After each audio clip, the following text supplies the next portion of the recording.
예, 또 많은 빛 속에 또 이렇게 오늘 예배에 오신 성도님들을 주의 이름으로 축원합니다. 그동안 고린도 교회에 대해서 계속 살펴보고 있죠. 뭐 좋은 점도 있었지만 또 문제점들도 많이 있었습니다. 자, 이번에 말씀을 준비하다 보면서 한 가지 공통점을 발견했습니다. 그 여러 가지 문제들 속에 있었던 공통점이죠. 그는 바로 개인의 이기적인 성향이 강했다는 겁니다. 예를 들어서 교회가 파당을 지어 싸운 일이 있었잖아요. 이것도 자기들의 주장만 고집하는 이 이기주의 때문이었죠. 그리고 또 세상 법정까지 가서 소송을 하는 것도 있었는데 이것도 똑같습니다. 나만을 생각하는 이기주의 때문이었죠. 그리고 우상의 제물을 먹어야 되냐 말아야 되느냐 하는 문제 때문에 다투는 것도 있었는데 이것도 똑같습니다. 상대방을 생각하지 않고 내 주장만 생각했기 때문에 이것 때문에 마찰이 있었던 겁니다. 자, 사실 이런 문제는 생각이 조금만 바뀌어도 서로 다툴 일은 아니란 거죠. 만약 나보다 상대방을 더 생각했다면 이런 문제는 아예 일어나지도 않았을 겁니다. 예를 들어 나보다 상대방을 더 생각했다면 뭐 같은 교인끼리 파당을 나누어서 싸우는 일은 또 없었겠죠. 그러니까 그래, 내 생각이 옳다고 해도 저 사람들의 생각도 옳지 않을까라고 생각한다고 하면 싸우는 일은 없었을 겁니다. 그리고 또 나보다 상대방을 더 생각했더라면 그럼 굳이 교회 내에서 문제를 해결해야 되지 이걸 가지고 세상의 법정까지 가져가지는 않았을 거라는 거죠. 왜냐하면 거기에는 하나님을 안 믿는 사람들도 많이 있기 때문에 하나님을 생각하고 또한 상대방을 생각한다면 차라리 내가 손해를 보더라도 세상 법정까지는 가지 않았을 겁니다. 자, 이렇게 볼 때 고린도 교회 성도들의 이 내면에는 상당히 이기적인 성향이 강했다는 거죠. 뭐 그렇다고 해서 고린도 교회만 그런 건 아닐 겁니다. 지금도 많은 사람들이 다 이런 마음이 있는 거고요. 그리고 또 성경에 보면은 말세 때가 되면 많은 사람들이 자기를 사랑하고 이렇게 나와 있어요. 이게 보통 흘러가는 그런 모습이라는 거죠. 자, 고린도 교회 성도들도 물론 바울을 통해 예수님을 믿었죠. 분명히 구원을 받았습니다. 그리고 또 성령의 은사를 받아서 그런 일들이 많이 일어났어요. 자, 이 정도면은 괜찮은 거거든요. 그러나 중요한 건 그들의 기본적인 어떤 이기적인 성향은 바뀌지를 않았다는 겁니다. 자, 그래서 바울은 나중에 고린도전서 13장에 가서 이 사랑에 대해서 계속 강하게 얘기를 합니다. 여러분이 잘 아는 내용이잖아요. 사랑은 오래 참고 사랑은 온유하며 자기의 유익을 구하지 아니하고, 그러니까 내 유익이 아니라 상대방의 유익을 구하는 게 이게 진짜 사랑이라는 거죠. 이렇게 아주 길게 설명을 하게 되는 겁니다. 이 부분은 우리가 나중에 13장에 가서 살펴보도록 하겠습니다. 자, 오늘의 이 말씀은 공동체 생활을 하는 우리에게 아주 중요한 교훈을 줍니다. 자, 먼저 한번 가족이라는 공동체에 적용을 해보겠습니다. 사실 가장 따뜻하고 그리고 친근한 공동체가 가족이거든요. 그런데 만약 이 가족들이 각자마다 이기적인 성향이 강하다고 하면은 그러면 가정이 매번 다투고 싸우는 일이 생기게 되는 거죠. 부모가 자녀와 싸우고 그 다음에 남편과 아내가 싸우고 그리고 형제들 간에 싸우게 되는 겁니다. 사실 밖에서 하루 종일 힘들고 지치고 때로 욕먹고 위에 상사한테 아니면 뭐 친구들한테 괴롭힘을 당하고 이러더라도 일단 가정에 들어오면은 위로를 받아야 되거든요. 마음이 일단은 편해야 되거든요. 그래야 또 내일 또 그런 어려운 상황에 가서도 또 그거를 이겨내는 거죠. 정말 집이 천국 같아야 되는데 때로는 집이 지옥 같다라고 느껴지면 이건 안 되는 거죠. 집안에 자꾸만 다툼이 생기고 진짜로 실제로 갈라지게 되고 이러면 그럼 이거는 하나님이 원하는 모습은 아니라는 겁니다. 그 가장 근본적인 원인 중에 하나가 바로 이기적인 마음 때문이라는 거죠. 자, 그러면 교회 공동체도 마찬가지입니다. 분명히 교회라는 건요, 예수님을 믿는 사람들의 모임이에요. 그러나 만약에 여전히 이기적인 마음이 그대로 남아 있으면 그럼 이런 마음들이 부딪혀 가지고 문제가 생기게 되는 거죠. 사실 가정이 가장 귀하다고 하지만 그러나 요즘에 집에서도 위로받지 못하는 경우가 많이 있어요. 여러분 뭐 뉴스나 이런 걸 보셔서 아시지만 깨어진 가정, 이런 가정들이 많이 있거든요. 그러면 가정에서도 위로받지 못한 분들은 사실 교회 와 가지고 위로를 받아야 되죠. 어떻게 보면 상처가 있으면은 성도의 따뜻한 모습을 통해 위로를 받아야 되는 겁니다. 근데 만약에 교회 와서도 상처받고 또한 서로의 말을 통해 가지고 정말 마음이 상한다면 이거는 참된 교회의 모습이 아니라는 겁니다. 그런 교회는 하나님께서 기뻐하시지 않는 거죠. 그래서 교회가 천국처럼 되려면 일단은 내 개인적인 이기적인 마음을 내려놓아야 된다는 겁니다. 나라는 존재, 하나님 앞에 귀한 존재잖아요. 하나님의 자녀예요. 정말 예수님의 피값으로 사신 내 귀한 생명이잖아요. 그러면 내가 귀한 것처럼 다른 사람도 귀한 존재라는 거죠. 하나님이 볼 때는 다 똑같은 귀한 자녀예요. 그런데 내가 그 다른 사람을 마음 아프게 하면 그러면 하나님이 볼 때는 자녀끼리 싸우는 거가 되잖아요. 그러니까 하나님의 마음이 안 좋을 수밖에 없다는 거죠. 하나님의 마음이 속상한 겁니다. 사도 바울이 고린도 교회를 생각할 때도 이런 마음이 있었어요. 그래서 여러분 이러면 안 됩니다라고 하며 지금 길게 편지를 쓰는 겁니다. 또 세 번째로 일반 사회 어떤 공동체에도 이거는 적용이 됩니다. 뭐 직장 다니는 분, 아니면 학교 다니는 학생, 아니면 내가 사업을 하는 거, 아니면 기타 여러 가지 모임들 뭐 다 해당이 돼요. 근데 사실 교회 안 다니는 사람 보고 당신 똑바로 살라고, 왜 그렇게 사냐고 이렇게 말은 못 해요. 왜 그러냐면 성경을 모르니까요. 뭐 하나님에 대해서 모르기 때문에 그들은 그들의 양심대로 사는 거예요. 그러니까 그들을 우리가 뭐라고 할 수는 잘 없어요. 그러면 우리가 예수님을 믿는 우리가 먼저 그들에게 본을 보여야 된다는 거죠. 그러니까 이기적인 이런 거를 내려놓고 다른 사람을 배려하는 모습을 평소에도 보여줘야 되는 겁니다. 그래야 하나님을 안 믿는 자들 우리를 보고 야 역시 대단하다, 교회 다니는 사람은 뭔가 다르구나, 이렇게 칭찬을 하는 거죠. 그런데 반대로 교회 다니는 우리가 오히려 세상 사람보다 더 악하고 정말 못되고 그리고 이기적이라면 어떻게 될까요? 그러면 이거는 욕먹는 겁니다. 그럼 나만 욕먹는 게 아니라 저 사람 어디 은실교회 다닌다며, 은실교회 왜 저래 하면서 교회도 욕먹죠. 그러다 보면 또 예수님 욕먹고 하나님 욕먹고 그러면은 전도할 수 있는 기회가 꽉 막혀버리는 거예요. 이거는 아무리 우리가 가가지고 예수 믿어야 천국 갑니다, 구원받습니다, 아무리 얘기해 보십시오. 그들이 뭐라고 생각할까요? 당신이나 똑바로 믿으라고 이렇게 나오는 거예요. 그러니까 내가 전하는 복음은 잘못된 게 아닌데 근데 내가 행동하는 모습 때문에 전도의 문을 꽉 막아버리는 거죠. 이거는 엄청난 죄가 되는 겁니다. 천국 가야 될 영혼을 천국 못 가게 꽉 막아버렸으니까 내 부주의한 행동 때문에, 내 이기적인 행동 때문에 한 영혼의 구원을 막은 거죠. 이거는 엄청난 죄가 된다는 겁니다. 실제로 전도하다 보면은요 이런 얘기를 많이 해요. 교회 안 다니는 분들이요. 나 예전에 내 집안 식구 누가 있는데 교회 다닌다고 하면서 정말 못되게 그랬다고. 그러니까 난 그런 거 보니까 교회 안 다닌다고 이런 얘기도 하죠. 또 어떤 사람들은 아이고 내가 직장 일을 하는데 진짜 교회 안 다니는 사람이 왜 저렇게 사냐고 그러면서 교회 다니면 그런 얘기 하지 말라고. 이런 얘기가 실제로 많이 우리가 듣게 되는 겁니다. 제가 군대에 있을 때 이제 들어간 지 얼마 안 됐는데 어떤 고참, 그러니까 저보다 이제 몇 개월 선임병인데 그 사람이 저를 이상하게 쳐다봐요. 완전히 눈빛이 달라요. 저를 괴롭히는 고참도 있었는데 그 고참은 그러니까 눈빛 자체가 달라요. 알고 보니까 교회 다니는 사람한테 치인 거예요. 예전에 사실 군대 가봤자 20대 초반 아니에요?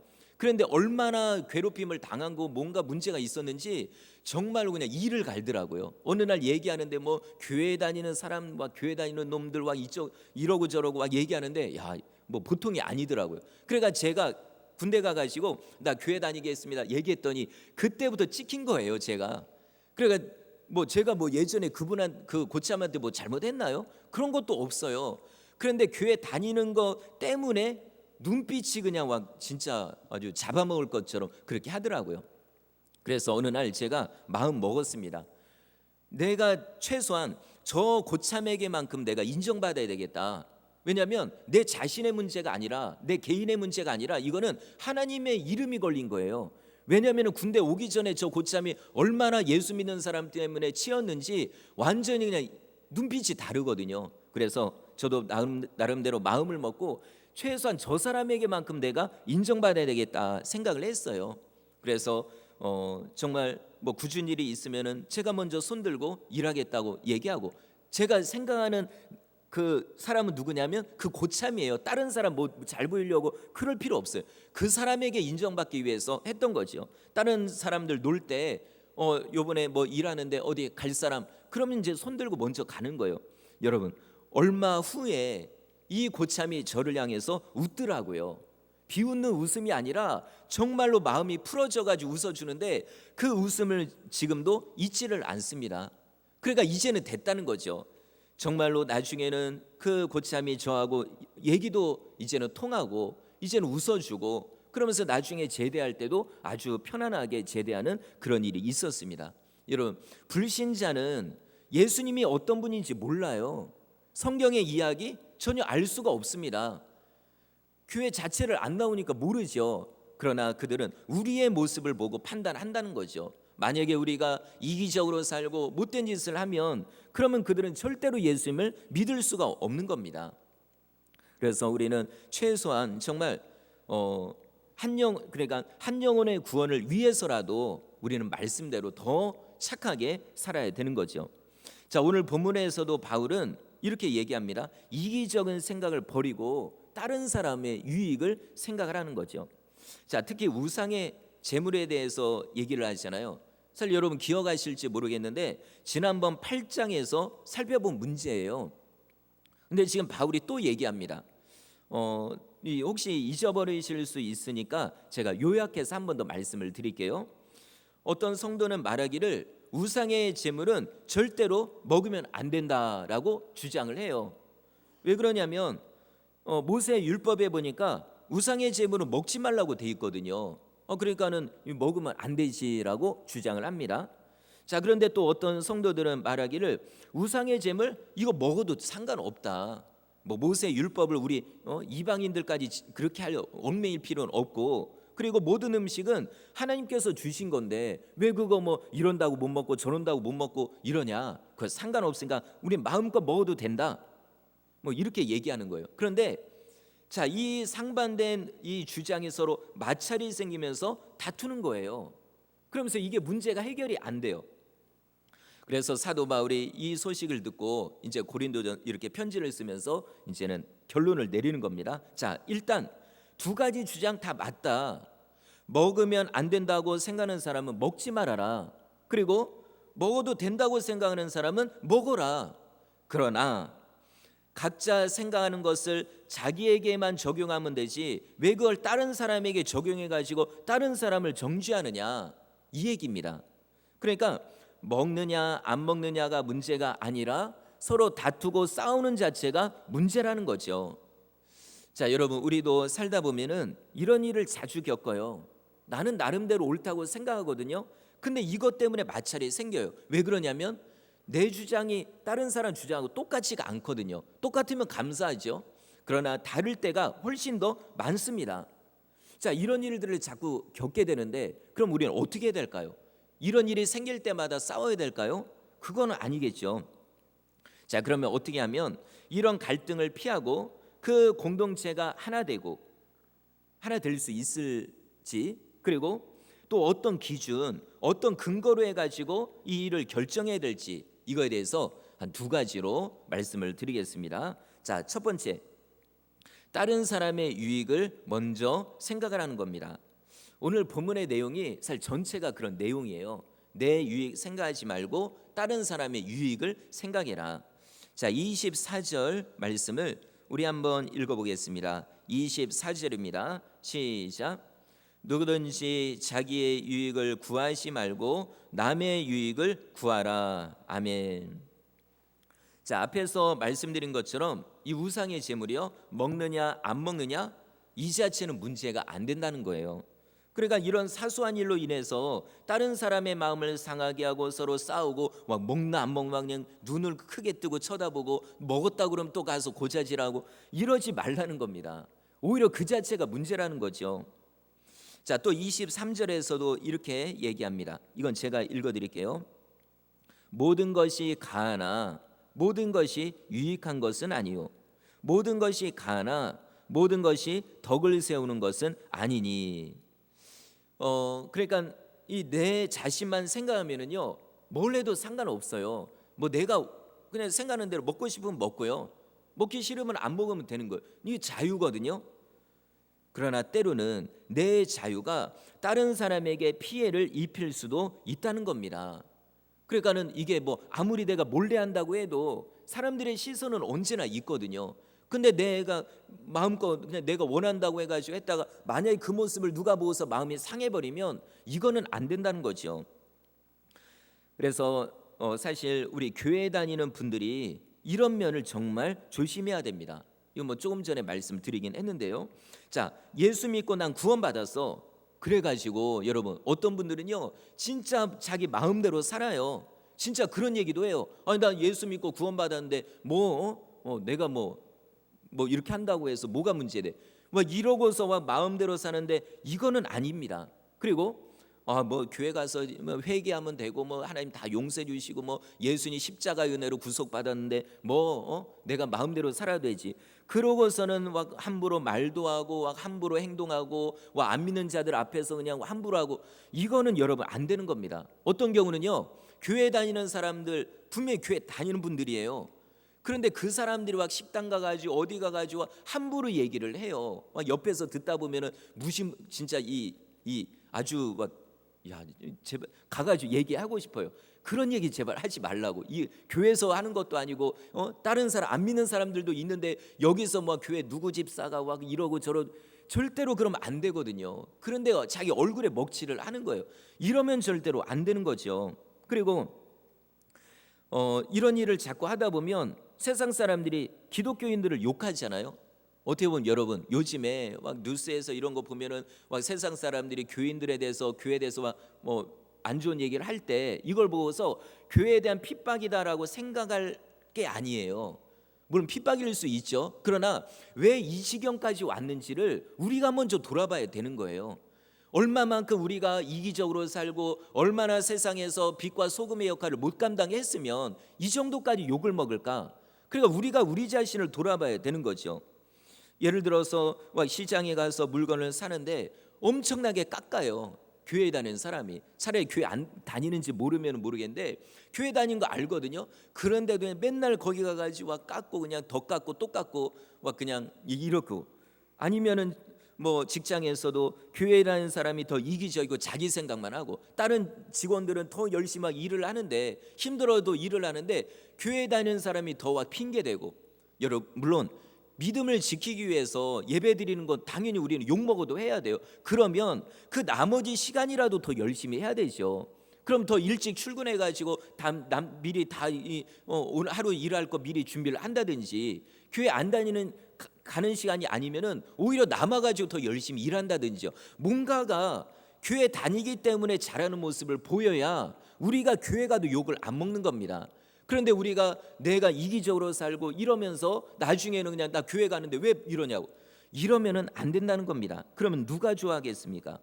자, 그래서 우리는 교회 다니기 때문에 더 말도 조심하고 더 행동도 조심해야 된다는 겁니다.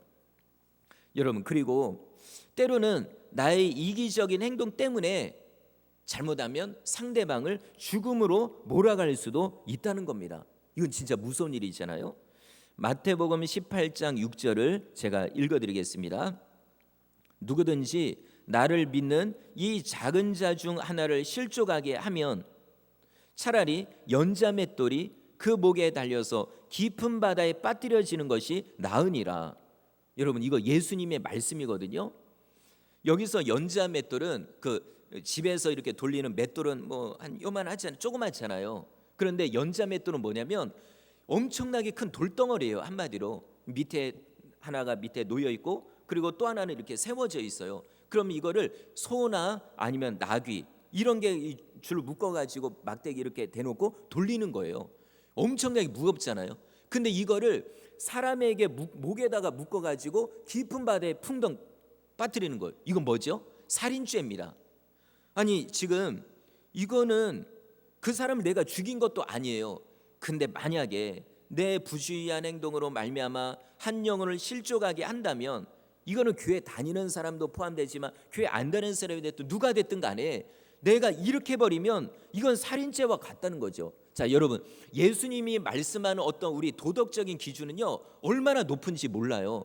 우리가 예수 믿으니까 마음대로 살자, 이거는 완전 잘못 생각하는 거예요. 거꾸로 생각하는 겁니다. 성경에 보면은 뭐라고 얘기하냐면은 실제로 간음죄를 범하지 않아도 마음으로 음욕을 품어도 간음죄라고 했어요. 그리고 상대방을 칼로 죽이지 않아도 미워하는 마음만 있어도 살인죄라고 말씀을 했습니다. 그러니까 도덕적인 기준이 예수님을 믿는 사람 더 높은 겁니다. 그러니까 우리는 이거 대충 믿음 생활할 게 아니라는 거죠. 만약에 지난주에도 말씀드렸지만 나는 나름대로 예수 믿는다고 생각했어요. 그리고 마음대로 살았어요.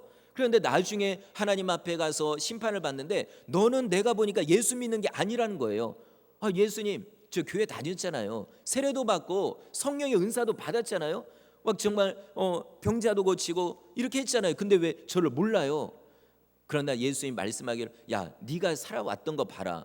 내가 원하는 거 그게 아니었다. 네가 진짜 나를 믿는다면 왜 내 말대로 행하지 않았느냐? 라고 책망하실 수 있다는 겁니다. 그래서 우리는 정말 나의 부주의한 행동으로 말미암아 누군가가 실족하고 누군가가 진짜 교회를 떠날 수도 있고요. 아예 교회조차 못 나오고 나 그런 사람이면은 나 그런 예수쟁이들이 그런다고 하면은 나 교회 안 다녀 하고서 평생 교회를 떠난다면 안 나온다면 이거는 엄청난 죄가 된다는 거죠. 얼마 전 여러분 뉴스를 보셨을 겁니다. 응급차가 환자를 싣고 급하게 달려갔어요. 그런데 어떤 택시기사가 막는 거예요. 못 가게. 그러면서 하는 말이 아이고 가짜 환자 실어놓고서 뭐 진짜 환자 실어놓은 것처럼 이렇게 와 가냐고 이런 얘기를 하는 거죠. 실제로 그런 일이 가끔 있거든요. 그러니까 차가 막히고 하니까 응급차가 환자도 없는데 그냥 막 삐뽀삐뽀하게 해놓고서 그냥 그러면 차들이 비켜주니까 그래서 가는 경우도 실제로 있어서 걸리기도 했어요. 그런데 이건 모르는 일이잖아요. 우리가 뭐 그런 응급차들 다 막아 서야 되나요? 그건 아니거든요. 근데 이 택시기사가 그냥 막무가내로 이렇게 해버린 거예요. 결국 여러분 어떻게 됐습니까? 진짜 그 차에 응급차에 진짜로 급한 환자가 타고 있었는데 치료받을 타이밍을 놓친 거예요. 그래서 죽었잖아요. 이래가지고 막 지금 막 난리가 난 겁니다. 여러분 이 택시기사는 자기의 이기적인 생각 때문에 한 영혼을 죽게 만든 겁니다. 자 물론 이런 일은 많지는 않아요. 드물어요. 그러나 우리는 이와 비슷한 행동들을 수시로 할 때가 있다는 거죠. 자 오늘 본문에 보시면 양심이라는 단어가 많이 나와요. 양심. 요 양심이라는 거는 어떤 옳고 그름을 판단하는 어떤 기준 이런 거거든요. 그래 어떤 문제가 딱 생기면은 이건 하나님, 예수님, 성경 이런 거 떠나서요. 일단 인간적인 거로 해가지고 이거는 그래도 양심적으로 옳다. 이건 양심적으로 이건 잘못됐다. 이런 걸 얘기합니다. 자 그런데 오늘 본문에서 말씀하는 거는 자 양심대로 살아야 된다. 그러나 네 양심만 생각하지 말아라. 그러니까 내 양심상은 괜찮아요. 이거 우상의 짐을 이거 먹어도 괜찮아. 내 양심으로는 괜찮아요. 근데 만약에 다른 사람이 나를 보고서 그 사람이 마음이 상하는 거예요. 교회 다닌다면서 왜 저럴까? 그러면서 그 사람의 양심이 상해버린 거예요. 그러면 이건 문제가 된다는 겁니다. 네 양심만 보면은 괜찮지만 네 양심 때문에 다른 사람의 양심이 상해버리면 이거는 안 된다는 거죠. 이거를 기억하라는 겁니다. 33절에서도 이렇게 말씀합니다. 자 우리 한번 33절을 읽어보겠습니다. 시작. 나와 같이 모든 일에 모든 사람을 기쁘게 하여 자신의 유익을 구하지 아니하고 많은 사람의 유익을 구하여 그들로 구원을 받게 하라. 아멘. 내가 이기적인 생각으로 살아가면 다른 사람에게는 유익을 줄 수가 없어요. 이런 건 여러분 내가 내 자신 잘 모른다 하더라도요 한번 옆에 있는 사람들을 보세요. 이기적인 사람 좋나요? 절대로 그런 사람 좋지가 않아요. 그런 사람 자기 멋대로 사는 겁니다. 그러나 다른 사람을 배려하고 다른 사람의 유익을 생각하고 이러면은 그런 사람 어디 가도 환영받아요. 그리고 또 심지어는 그런 사람을 통해 한 영혼을 구원할 수도 있다는 겁니다. 이게 금방 읽은 33절의 말씀이죠. 그래서 자주 말씀드리지만 예수 믿었다고 해서 다 끝난 게 아닙니다. 이제부터가 시작이에요. 천국 갈 때까지 우리의 믿음을 지킬 뿐만 아니라 이제는 내 생활 태도도 내가 말하는 것도 거룩한 모습으로 바뀌어야 돼요. 이걸 우리가 머릿속에 두고 노력을 해야 되는 겁니다. 근데 여러분, 노력을 잘 안 한다는 게 문제라는 거죠. 나 예수 믿었는데 뭐 그런 게 뭐 상관이야. 그냥 내가 하고 싶은 대로 살면 되지. 뭐 하나님도 다 이해해 주시는데 절대로 이해하시지 않습니다. 여러분, 그 신학적인 용어로 이런 얘기가 있어요. 성화되어 간다. 성화, 거룩하게 되어 간다. 이게 하나님이 원하는 거예요. 예수 믿었으면 그때부터 그걸로 끝나는 게 아니라 그때부터 거룩하게 되기 위해서 얼마나 노력을 해야 되는지 몰라요. 근데 이게 이제 쉽지가 않잖아요. 그래서 성경에 방법이 있어요. 한 두 가지가 있습니다. 하나는 하나님의 말씀으로 자꾸 실천해 보는 거예요. 자, 이런 때는 이렇게 하라 그러면 알겠습니다. 그러니까 날마다 성경을 읽어야 되지. 사실 주일날 들은 말씀 가지고 뭐 제가 이 시간에 뭐 그냥 뭐 몇 시간을 말씀드리는 건가요? 그런 거 아니잖아요. 그리고 제가 엄청난 많은 주제를 얘기 드리나요? 그것도 아니에요. 간단해요. 근데 이거 가지고 일주일을 산다는 거는 불가능하죠. 그러니까 날마다 성경 읽어야 돼요. 뭐 오늘 뭐 이렇게 해라 그러면은 알겠습니다. 그럼 한번 노력을 해보는 거죠. 저도 지금도 기억나는 게 여동생 결혼 전이죠. 어렸을 때인데 그때 한참 은혜 받을 때요. 근데 여전히 막 여동생하고 엄청 싸웠어요. 뭐 형님들은 이제 형님들이니까 그렇게 못 하고요. 그러니까 맨날 그랬는데 어느 날 보니까 동생도 용서해야 되는 거예요. 이게 싸우지 말아야 되는 거예요. 근데 딱 상황이 되면은 밉잖아요. 그냥 뭐 엄청 막 싸우고 막 이렇게 했는데 그날 따라서 이건 안 되겠다. 참아야 되겠다. 해가지고 보통 참을 인자 참을 인 3개면은 뭐 이제 살인도 면한다고 그래가지고 몇 번 참아봤거든요. 그러니까 되더라고요 이게. 그러니까 하나님의 말씀이 있으면 되든 안 되는 노력을 하는 겁니다. 그러면 그 말씀이 나를 만들어가는 거예요. 여러분, 내가 나를 만들 수는 없어요. 누구보다 내가 내 자신 알잖아요. 내가 몇십 년 동안 살아왔던 내 성품과 이거 내가 잘 알아요. 이게 되나요? 마음같이 되나요? 안 돼요. 그러나 하나님의 말씀을 묵상하고 읽어가고 자꾸 실천하다 보면은 그렇게 된다는 겁니다. 그리고 또 하나는 성령을 의지해야 되는 거예요. 성령이 충만하면 내 근본적인 어떤 성향과 성품과 이런 거를 눌러버려요. 여러분, 이거는 잘 아실 겁니다. 내가 그만큼 예를 들어 일주일 동안 기도하고 은혜 받고 성령 충만하면 내 말이 달라져요. 예전 같으면 그냥 막 입에서 불이 나와요. 완전히 그냥 쌍욕이 나오고 막 이러거든요. 그런데 은혜 받고 그러면 성령 충만 받으면 일단 말이 바뀌어요. 그리고 막 화가 처음에 예전에 막 올라오고 그러는 것도 막 잠잠하게 돼요. 이게 내가 하는 거 아니거든요. 성령의 능력을 받으면 가능하다는 겁니다. 이런 노력을 우리는 끊임없이 해야 되는 거죠. 죽을 때까지 가는 거예요. 죽을 때까지 내 자신을 죽이고 죄의 습성을 이겨가고 이렇게 해서 가는 거지. 누가 예수 한번 믿었다고 해서 성령 받았다고 해서 완전히 천사처럼 되나요? 그거는 아닙니다. 그러니까 사도 바울도 이렇게 얘기하죠. 자, 그리고 마지막 두 번째입니다. 하나님의 영광을 생각하라는 겁니다. 자, 오늘 보면 31절 요 내용은 요 한 구절이니까 또 한번 읽어보겠습니다. 31절입니다. 시작. 그런즉 너희가 먹든지 마시든지 무엇을 하든지 다 하나님의 영광을 위하여 하라. 아멘. 하나님의 영광을 위한다. 이건 뭐 좀 더 쉽게 이렇게 설명드리면 이거예요. 하나님을 기쁘시게 한다. 하나님을 좋으시게 한다. 이런 의미입니다. 그러니까 우리는 뭘 자꾸 생각이 되냐면은 하나님께서 기뻐하시는 건 뭘까? 내가 어떻게 하면은 하나님이 기뻐하실까? 이거를 자꾸 생각해야 된다는 거죠. 이거를 자꾸 생각하면 생각할수록 어떤 일이 있을 때 결정하기가 쉬워요. 그러니까 성경을 자꾸 읽고 그 다음에 하나님을 생각하고 그럼 어떤 일이 딱 생길 때 이거 이때는 하나님이 원하시는 게 이걸 거야 라고 쉽게 여러분 이렇게 풀려진다는 거죠. 그러니까 우상의 제물의 이 문제도 이 원리를 적용하면 답이 쉽게 풀려요. 그러니까는 우상의 제물, 이거 먹어도 되고 안 먹어도 되고 뭐 상관없는 거죠. 다만 이것 때문에 싸우는 거를 하나님이 보고 계시다면 좋아하실까요? 싫어하실까요? 여러분, 이거는 애들도 생각할 수 있어요. 하나님이 싫어하죠. 그러면 하지 말아야 되는 겁니다. 내 의견은 내가 가지고 있으면 돼요. 이거 가지고 막 죽느냐 사느냐 이런 문제는 아니잖아요. 구원이 그냥 구원 못 받고 이런 문제는 아니라면, 그러면 하나님이 내가 이렇게 하는 건 하나님이 좋아하겠다, 그러면 그렇게 하면 되는 겁니다. 자, 고린도 성도들은 그럼에도 불구하고 이런 생각까지 가지를 못했어요. 왜 그러냐면 여전히 이기적인 마음과 자기 주장이 강했기 때문입니다. 사도 바울도 그래서 이 지도자가 필요한 거죠. 그래서 사도 바울은 늘 하나님을 생각했기 때문에 아주 쉽게 결론을 내린 거예요. 여러분, 싸우지 마세요.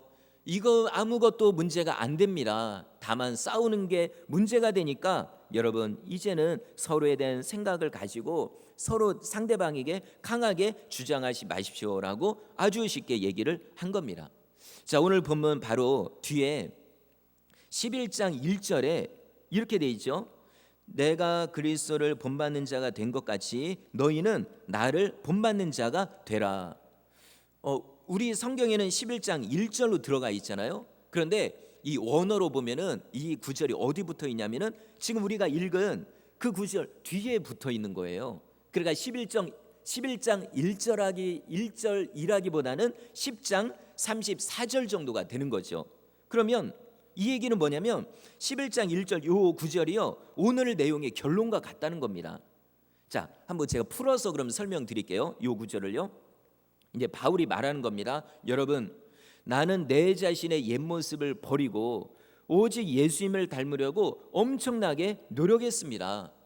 그러니 여러분도 예수님을 닮으려고 노력하십시오. 자, 만약에 예수님을 잘 모르시겠다면 최소한 저의 모습이라도 닮으려고 노력하십시오라는 얘기예요. 사실 고린도 성도들은요, 예수님이 누군지 잘 몰라요. 예수님, 고린도 사람들은 완전 이방이 멀리는 사람들이고요. 예수님, 사실 사도 바울도 예수님 살아계셨을 때 못 봤잖아요. 물론 어렸을 때 지나가다 봤을 수는 있어요. 그런데 바울의 그 성경에 나온 얘기들을 보면 바울은 예수님이 돌아가신 다음에 만난 거예요. 자, 그러니까 고린도 성도들은 잘 예수님을 모르거든요. 그러니까 예수님을 닮아간다는 말이 잘 안 맞죠. 그래서 바울이 이렇게 얘기하는 겁니다. 여러분, 나를 닮으십시오. 왜냐하면 내가 예수님을 닮으려고 엄청나게 노력했기 때문에 뭔가 내 모습 속에 예수님의 뭔가가 있을 거니까, 그러니까 나를 닮으십시오라고 얘기를 한 거예요. 자, 이걸 보면은 진짜 바울은 대단한 것 같아요.